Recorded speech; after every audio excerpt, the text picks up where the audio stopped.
Florent Pagny, un homme libre. Le 1er janvier prochain, à 13h40, TF1 retrace la vie du chanteur aux 15 millions d'albums vendus.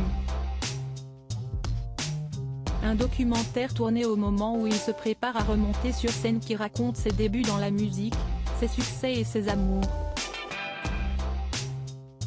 Avant de revenir sur sa rencontre avec son épouse et mère de ses enfants à Susana Kamano, son idylle avec Vanessa Paradis y est racontée. Celle commencée en 1998 et qui lui a brisé le cœur. Cette année-là, il vit en colocation, presque en communauté, dans une maison à Nogent-sur-Marne, écrit Midi Libre qui a pu découvrir en avant-première ce documentaire. Un matin, je descends, j'arrive dans sa chambre et là, j'hallucine, je vois la tête de Vanessa Paradis, relate Jean-Pierre Lousteau, un ami de Florent Pagny. Il a beau peindre les fenêtres en bleu, pour protéger les deux stars des paparazzi, le jeune couple finit par s'installer ensemble dans un appartement à Paris, où sa bande de potes le suit. Les soirées du groupe sont rythmées par les parties de billard et la musique. Jusqu'en 1991, quand Vanessa Paradis quitte Florent Pagny pour Lenny Kravitz. La rupture lui fait mal, il vit quelque chose de terrible, raconte son ami. Supérieur à Florent Pagny, l'amoureux à 60 ans, qui sont les fans de sa vie?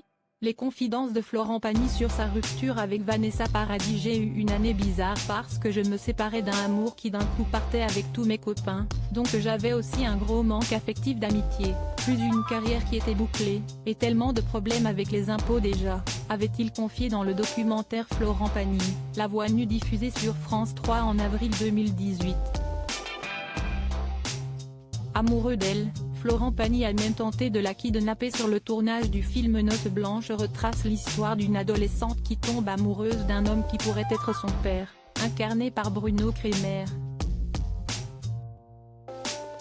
Pour le chanteur, le scénario était d'une perversité totale, explique Lisa Heredia, productrice du film, dans la biographie Vanessa Paradis, Divine Artiste, de Christian Eudeline.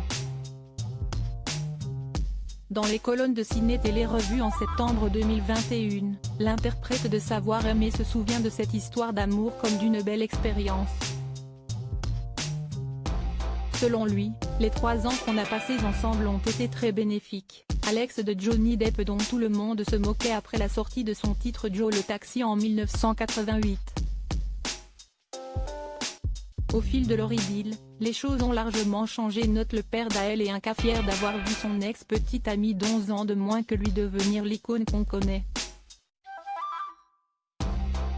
Crédit photo, Bertrand Rindolph Petrov.